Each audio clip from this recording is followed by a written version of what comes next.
You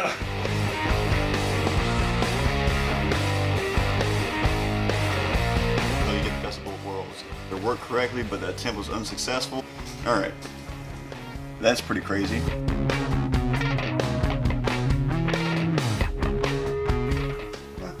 So Yeah, we did find out that certain ground conditions will make stuff easier and harder. So the first spot we went to, it was a spot that Andre and James have been to plenty times. This is the first time they went after it rained a lot, so the ground was really saturated instantly. Like, we got there and not 2 minutes later, Andre finds a bullet. James marked off like 3 things that he found, and he was only there like 5 minutes before us. But that's what they were saying was, since the ground's saturated with water, I guess water makes it easier for the currents to pass through. So they found stuff that they would have passed over every time they were there, because some of them were a little bit deeper, and also the luck of the swing. Ground conditions, depth, type of metal, it's all ingredients of what your detector is going to show you that you have. So yeah. Hope that made sense. If not, just tell me. and go to parks. That's where I kind of learned. I go to parks in school because it's public property, so they can kick you out, but it's kind of. I'm sure respect the land. Right. Don't just be digging holes all over the place. Right. And that's one of the main rules that I have with the group of friends that I do it with. When you go on a property, you want to leave it better than when you got there. Yeah. Which means everything you dig up, please take it home and put it in your bag. Some things you can't carry out. I couldn't count how many Coke cans or pieces of Coke cans that you found when we went out. Oh, can.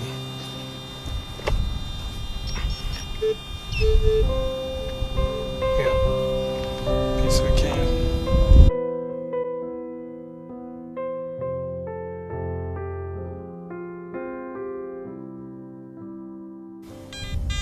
It's the nail.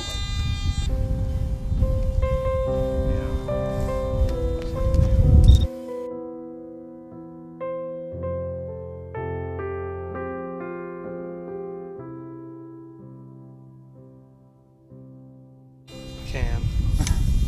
Big giant can.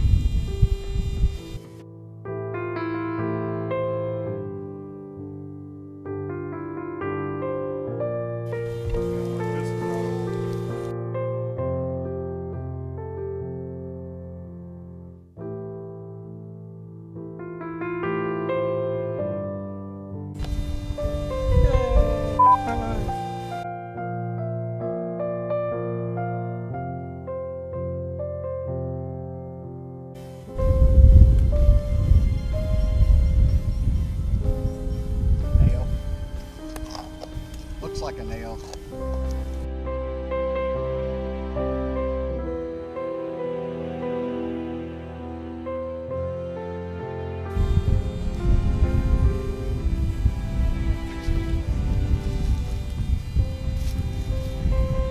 But you gotta pay for whatever you want. You gotta dig 100 of these before you find something good.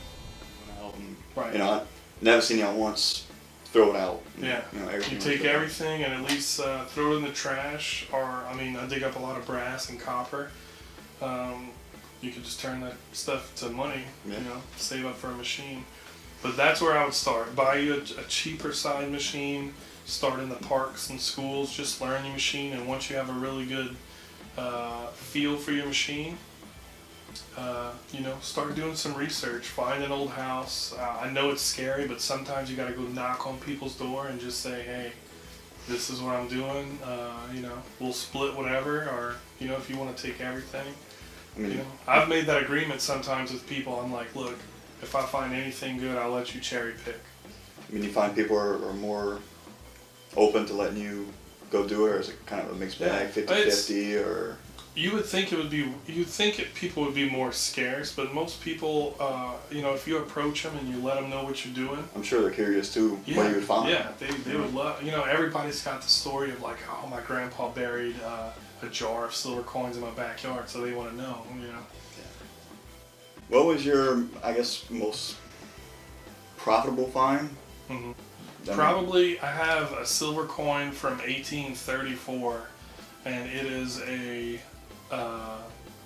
draped bust dime, and it's like in really good condition. That's pre-Civil War. I found that in Thibodeau, and that coin could probably reach up to like $600. Yeah. So that would be like money-wise, that would be the most valuable.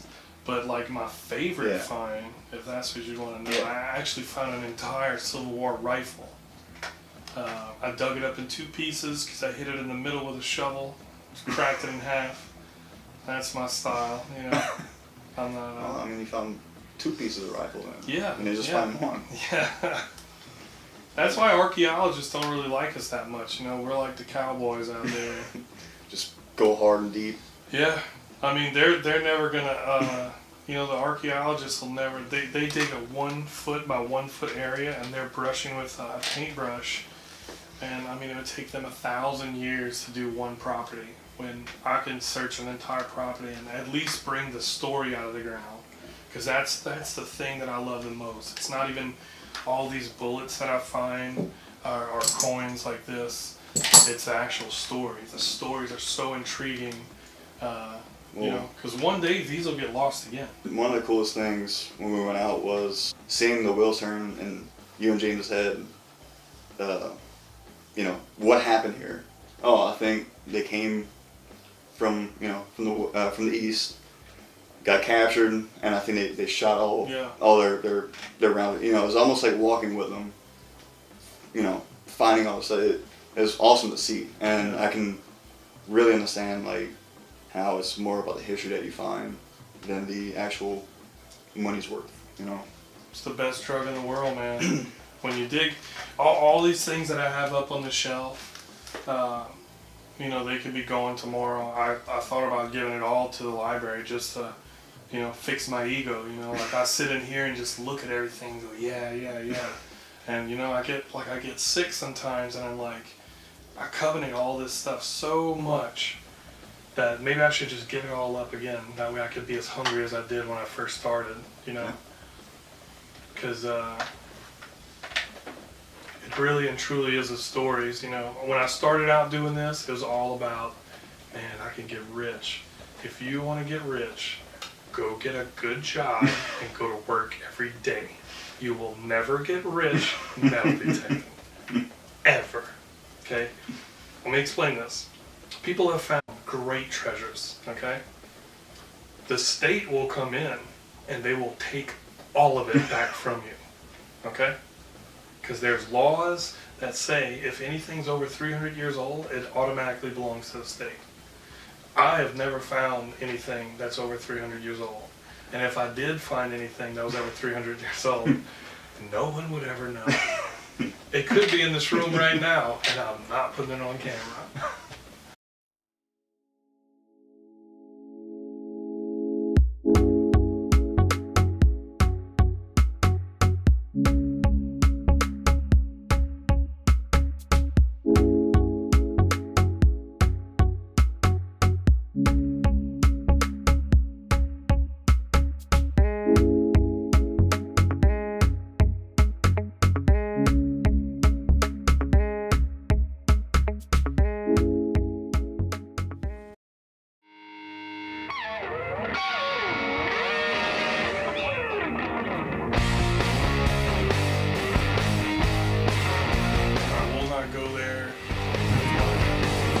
Already for 150 years been deteriorating slowly.